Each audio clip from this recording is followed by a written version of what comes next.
So the spiritual road trip, mapping the inner journey and packing your spiritual suitcase is what I want to talk about today. Packing your spiritual suitcase.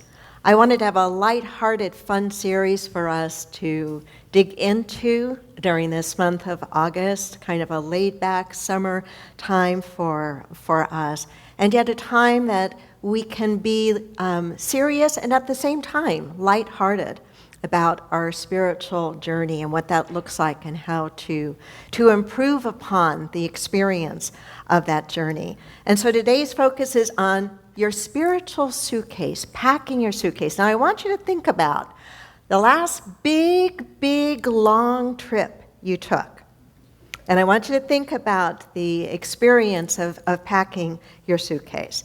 So the idea of a road trip is really a very good metaphor for our life journey, for our spiritual journey, for us to consider and ask ourselves, well, where am I? Where do I want to go? What am I taking with me? What do I need? What should I leave behind? What am I likely to experience as I am making this trip and making this travel? There are all different ways to travel, that's for sure. Just like there are all different ways to live one's life. And I think that each of us come into this life experience with a soul that has been imprinted elsewhere and before this incarnation. And so some of that journey already has a potential texture and feel and rhythm to it, but it is not predetermined. It is up to us to read the road signs along the way. It is up to us to look at what is it that we want to experience in this incarnation, in this lifetime, and how do we prepare that? How do we prepare ourselves for that first and foremost inwardly? When I go on a trip, usually when I go on a trip, I spend a lot of time planning, a lot of time thinking, a lot of time organizing. When I think about the significant travel that I've been blessed to experience, that travel has been made easier to some extent by how well I prepare for it in advance. When our kids were, Jonathan was about 10 and Jennifer was about 5, we made a commitment as a family to travel once a year somewhere in Europe. And that commitment was in part because of my grandmother. My grandmother had come here from Germany and had told me stories as a little girl about growing up in Europe, and I was always fascinated. And I can remember as a little girl saying to her, tell me more stories, because Europe seemed like so far away. And then I forget exactly how it had happened, but my grandmother had become aware of the PBS TV show Europe Through the Back Door by Rick Steves. Are any of you familiar with it? It's a really, really great travel show. And so she bought me all of Rick Steves' travel videos. And I started to watch those and consume those and get a feel for what life is like in places other than the United States. And what would it be like if we as a family did our best to budget so that we could make an international trip once a year, which we did. We did for, 7 or 8 years. We would take off for 17 days. Now that might seem like an odd number, but that meant I only had to miss 2 Sundays. And I still had a little bit of, cushion of travel time before or after in case something happened. Now imagine a family of 4 traveling to Europe for 17 days, what kind of luggage they would be taking. Can you picture what it might look like? Well, if you were a student as I was and as we were of Rick Steves, you had one backpack that you could wear on your body per person for the entire 17 days. Do you think it takes more time and effort to pack for that than it does if you have 2 or 3 pieces of luggage per person? Absolutely. Lots of planning, lots of thinking. Do I really need this? Do I really need that? Well, if I take this, then maybe we need to let that go. And yes, we did laundry along the way, so I don't want you to feel like, oh my gosh, there were these 4 Americans traveling through Europe. They must have looked a mess. It was a lot of planning and a lot of thinking. And I think about it now because as I am serving on Unity World Headquarters board, we travel there. We meet 4 times a year, and we travel in person twice a year. And the last time that I traveled, I took more stuff with me for 2 nights than we did as a family for those 17 days because I didn't take the time to think through ahead of time, what do I really need? And just threw stuff in. And man, did I regret it. It is so much work lugging stuff around that you don't need, right? How many of us, when we pack for a trip, part of our mentality is, well, I might need that. And well, it might be nice to have this. And if you've ever traveled like that or packed like that, and then been traveling in places like Europe where you are getting on and off of trains, now, mind you, with kids, on and off trains, you don't want to leave a kid behind because you've packed too much luggage, right? So this whole idea of planning out and thinking about what really matters, what's really important. So there are a couple of things, more than a couple, I think there are 5 or 6 things I want to share with you about this road journey and mapping our inner journey and planning. The first is this: it is our suitcase. It is what are we carrying around with us? What is really, really essential? The more when you're traveling, if you pack too much stuff and take too many suitcases, what happens? Stress, but also it's expensive. Baggage fees, oh my goodness. And weighing them, right? It can get very, very, very costly. So have to be deliberate and say, okay, what am I really going to carry with me? What's really important? What really matters? And when we get that and we think about just the heaviness, if we go back to the literal suitcase, the heaviness, we want it to be light, right? We want it to be as light as possible. We want to have the absolute essential things that we need to take with us. But let's be honest, we don't want to lug around the stuff that we don't need to be carrying with us. One of the lessons that we learn, I think, from this mentality of packing is to travel light and easy.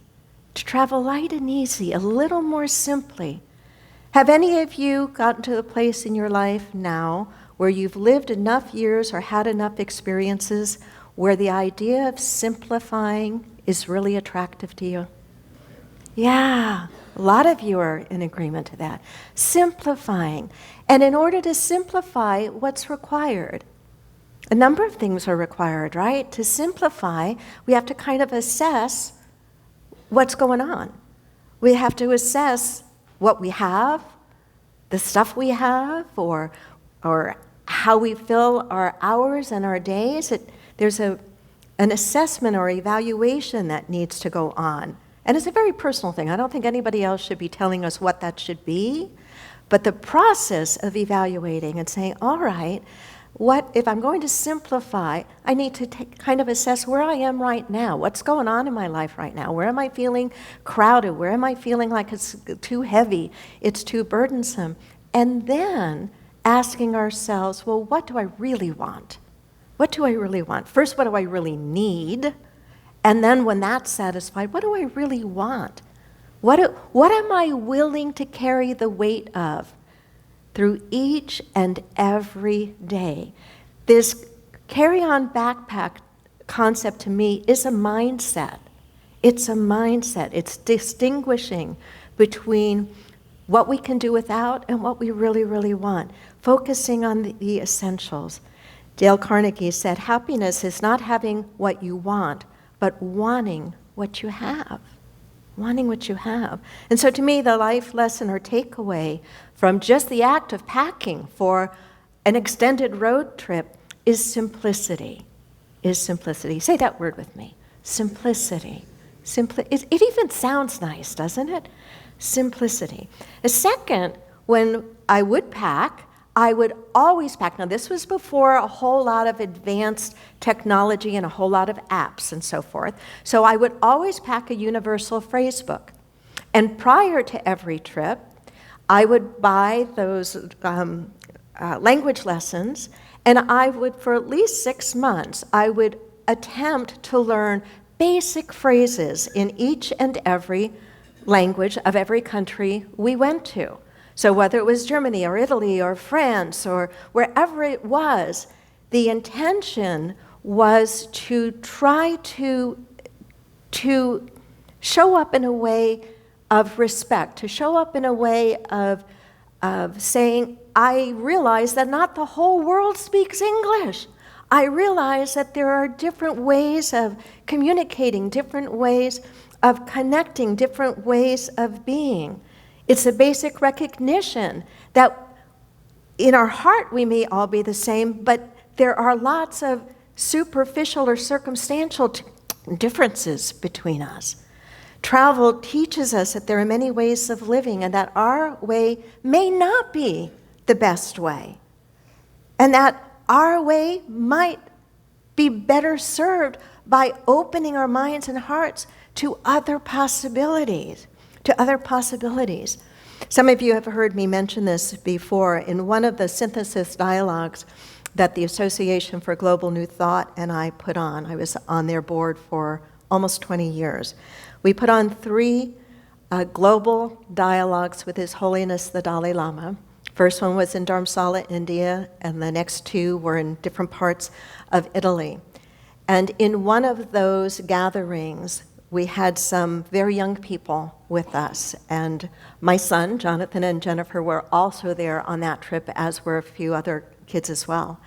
And it was Jonathan who actually asked the Dalai Lama, so when I go home, how can I really make a difference? I want to help make the world a better place. And can you imagine a young child saying that to the Dalai Lama? You know, the innocence and the sweetness and the sincerity of that.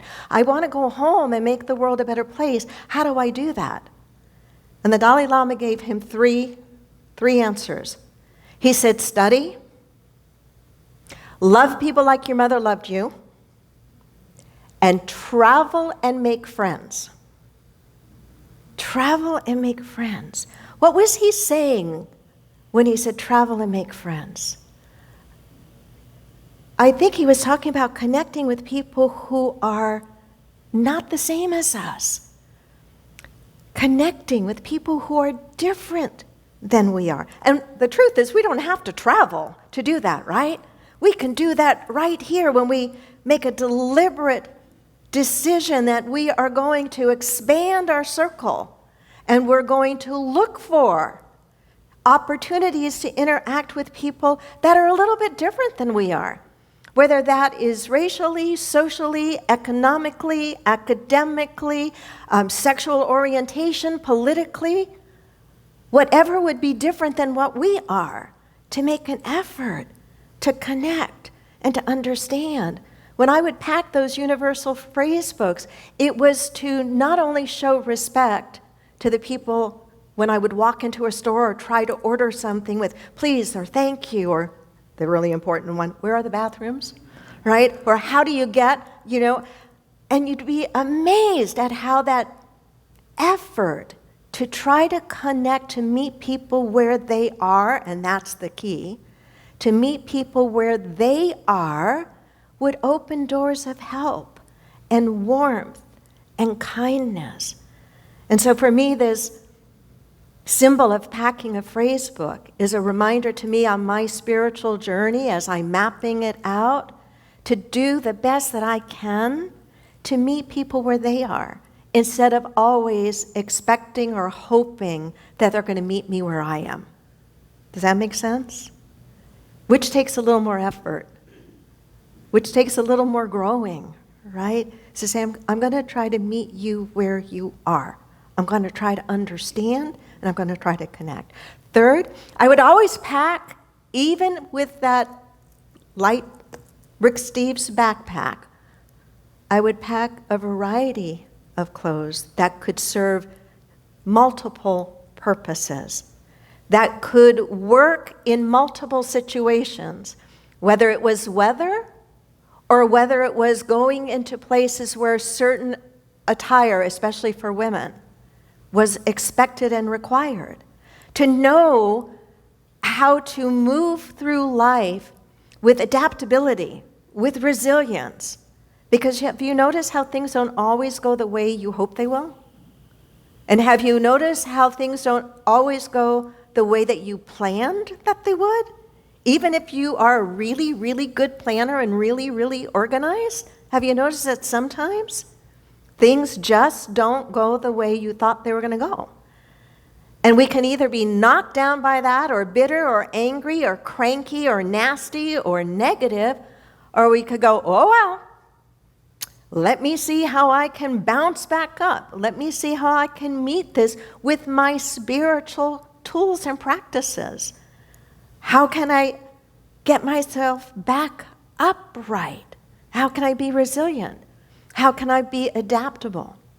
When I would pack a variety of clothes, and that took a lot of time, because again, it wasn't more clothes, it was things that worked together so that wherever we were, whether we were going to have maybe one nice meal as we were traveling, or we were hiking somewhere, or we were going to go into a mosque or a very conservative cathedral, that we would show up appropriately. I am a little sad when I see that some of what I think, how do I want to say this? There are certain manners and certain ways of being that I think we are losing as a society.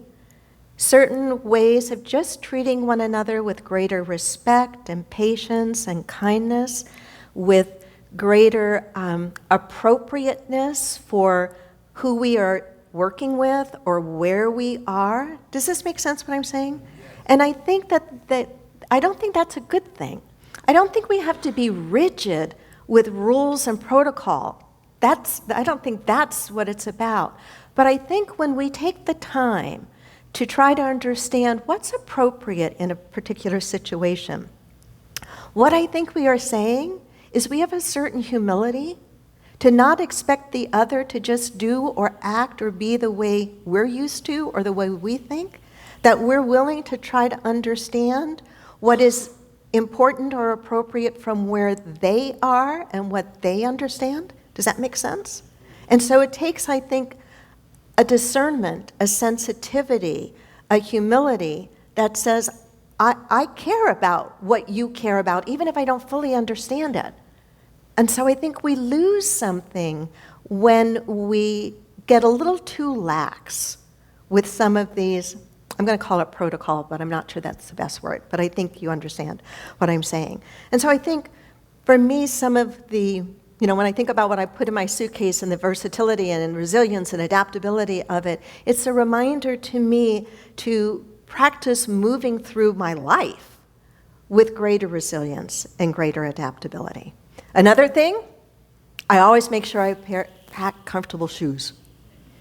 We would walk a lot, miles and miles and miles.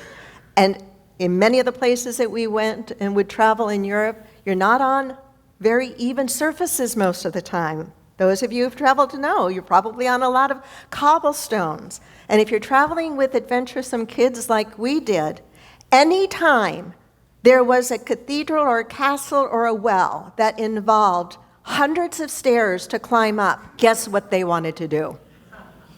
Up and down and uneven stairs. So comfortable shoes were really important. Why? Because you got a journey that you're making, right? The pavement's not always going to be even.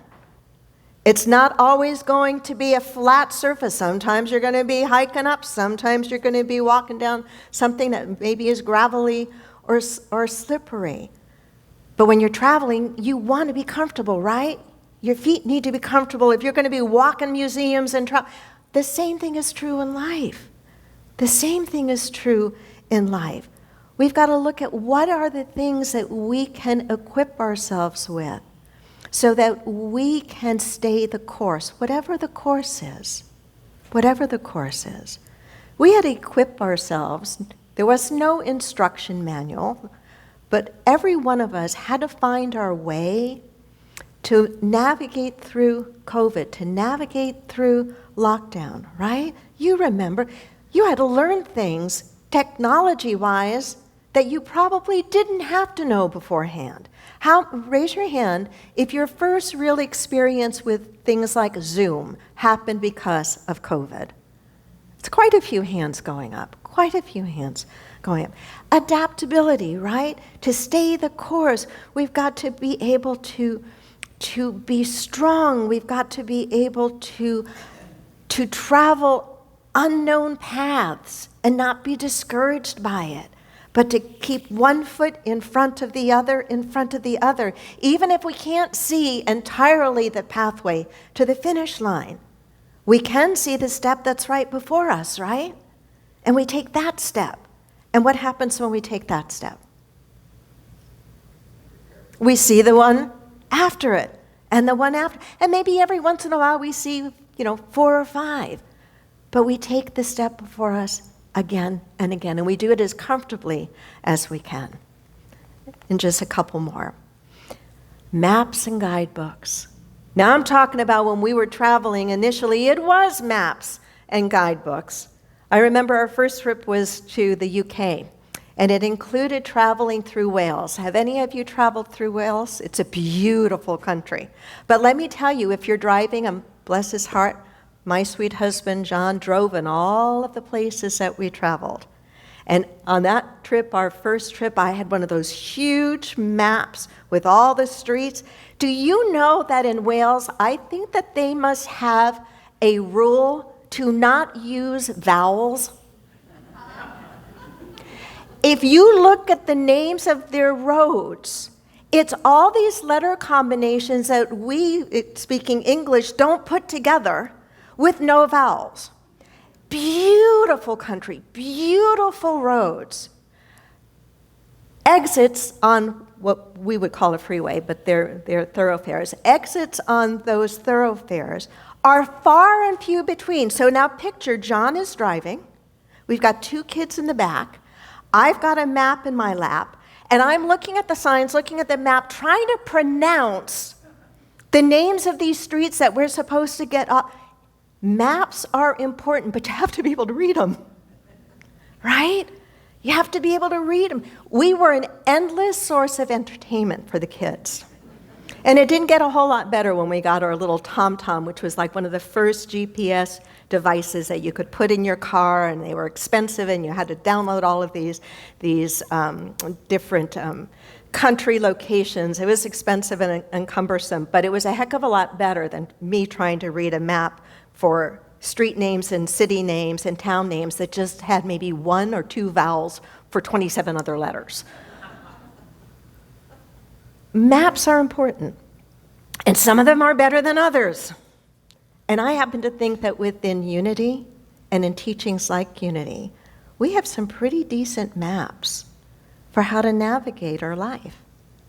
Maps that teach us the importance of particular practices that can make the journey a little less stressful.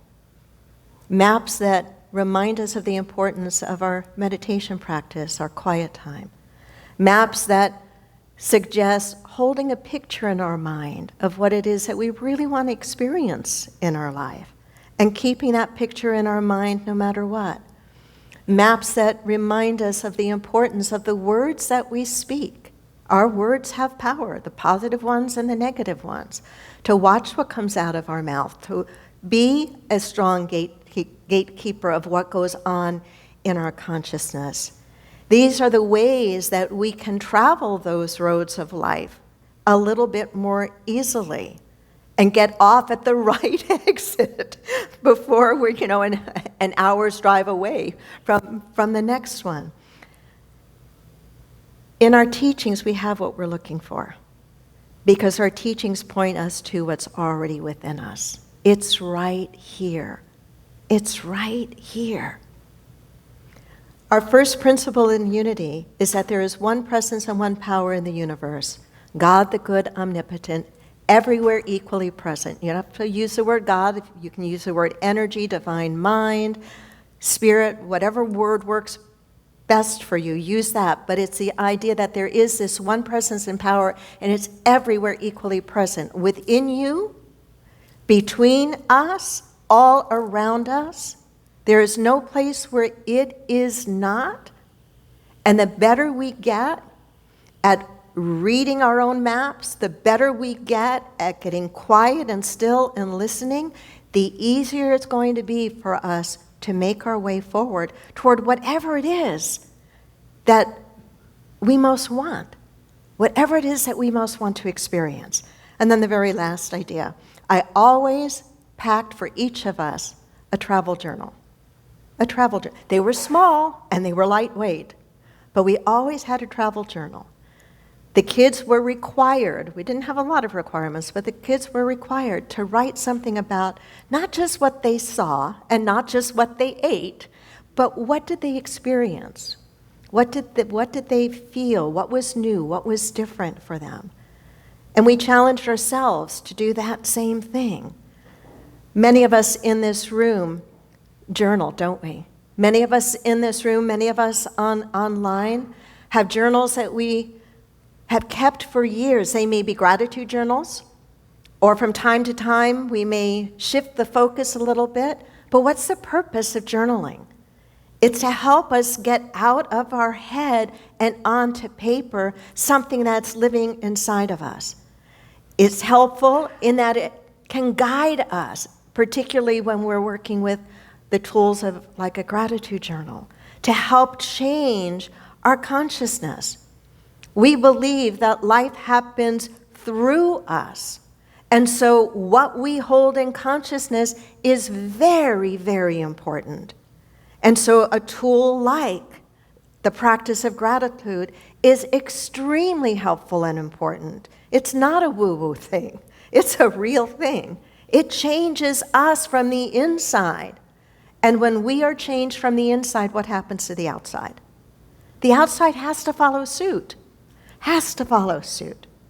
So anyway, in Packing for Life's Journey, I've shared with you some stories. I've shared with you some of the things that we would take, or the approaches that we would take to make the journey, the travel, fun and more meaningful. But I think that they are the same kinds of lessons that we can use as we are just navigating, living our lives.